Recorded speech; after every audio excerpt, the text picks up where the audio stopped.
નમસ્કાર, weather analysis સાથે હું છું પાયલ અને ગુજરાતમાં અત્યારે ભયંકર ગરમી તો પડી જ રહી છે।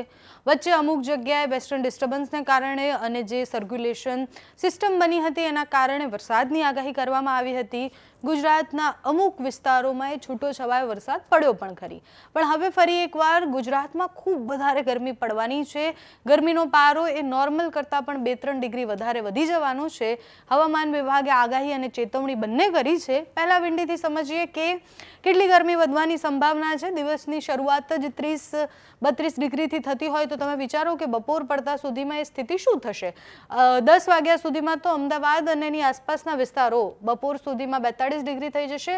મહેસાણા 41 ડિગ્રી છે, Vadodara 42 degree, Surat 42 degree, Bhavnagar 41 degree, Junagadh 41 degree, than 40 degree, Jamnagar 40 degree, Dwarka 32 degree, આ બાજુ ગાંધીધામ 40 ડિગ્રી, નલિયા 39 ડિગ્રી અને આખા કચ્છમાં પણ ખૂબ વધારે ગરમી પડવાની છે। ઉત્તર ગુજરાતમાં પણ ખૂબ વધારે ગરમી પડવાની છે। રાજસ્થાનની બોર્ડરના નજીકના જે વિસ્તારો છે ત્યાં તો ભયંકર ગરમીની આગાહી છે। આ બાજુ એમપીના બોર્ડરના વિસ્તારો એટલે દાહોદ, છોટાઉદેપુરવાળા વિસ્તારમાં પણ ખૂબ વધારે ગરમીની સંભાવના છે।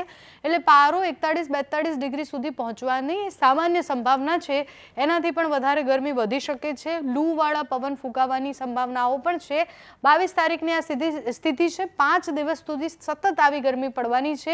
હીટવેવની આગાહી હવામાન વિભાગે પહેલેથી કરેલી હતી, એટલે જે છૂટોછવાયો વરસાદ પડ્યો, જે સિસ્ટમને જે વેસ્ટર્ન ડિસ્ટર્બન્સ હતા એ પસાર થઈ ગયા, એના પછી ગરમી જે છે એનું એ આપણે સહન કરવાની રહે છે। 23 તારીખે પણ એ જ સ્થિતિ રહેશે। 23 તારીખે 40 ડિગ્રીની આસપાસ બપોર થતા સુધીમાં તાપમાન પહોંચી જશે।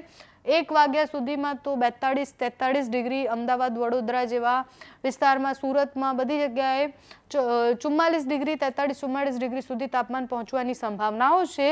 22, 23, 24, 25 આટલા દિવસ સુધી તમારે ગરમીથી ખૂબ વધારે સાવચેત રહેવાનું છે। કામ વગર ઘરની બહાર નથી નીકળવાનું। તમે ઘરની બહાર નીકળો છો તો સતત લિક્વિડનું સેવન કરો, પાણી પીવો, નારિયેળ પાણી પીવો, શેરડીનો રસ પીવો। લૂ લાગવાની સંભાવનાઓ પણ આ ગરમીમાં વધારે હોય છે, એટલે પવન સાથે જે ગરમી પડવાની છે એનાથી પણ તમારે બચવાનું છે। પણ આ ગરમી પછી શું થશે? ચોમાસું આ વખતે વહેલું આવશે કે કેમ? ચોમાસામાં આ ગરમીની શું અસર થશે? તો હવામાન નિષ્ણાંત જે પરેશભાઈ છે એમણે અત્યારથી આગાહી કરી છે કે સપ્ટેમ્બર સુધીમાં તો ખૂબ વધારે વરસાદની સંભાવનાઓ છે। આ વખતે ચોમાસું છે થોડુંક લેટ બેસવાની સંભાવના છે, પણ ચોમાસું જેમ જ બેસશે એમ ખૂબ વધારે વરસાદની સંભાવના છે। અને આ એકવાર જે માવઠું પડ્યું એના સિવાય પણ ગરમીમાં ઉનાળામાં માવઠા પડવાની પણ સંભાવના છે। એટલે સતત સામાન્ય મધ્યમ વરસાદ તો ઉનાળામાં પણ પડતો રહેશે, પણ એ વરસાદને કારણે બાફ વધશે અને ગરમી વધશે।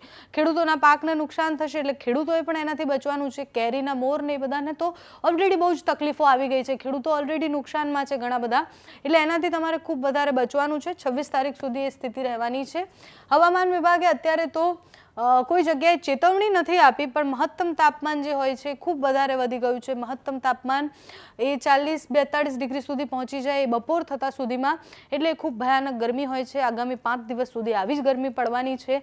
હવામાન નિષ્ણાંત અને હવામાન વિભાગની આગાહીમાં ઘણો બધો ફરક પણ છે, કારણ કે હવામાન નિષ્ણાંત છે એમણે અત્યારથી ચોમાસા આવતા પહેલાં ઉનાળો કેવો રહેશે એની આગાહી કરી દીધી છે, વરસાદ કેવો પડશે અને ઉનાળાની વચ્ચે વરસાદ કેવો પડશે એની આગાહી પણ કરી છે। જ્યારે હવામાન વિભાગનું કહેવું છે કે ઉનાળો અત્યારે જે છે એ દર વખતની જેમ રેકોર્ડ તોડવાના છે। તો હવામાન વિભાગ શું કહે છે, હવામાન નિષ્ણાંત શું કહે છે તે સાંભળો।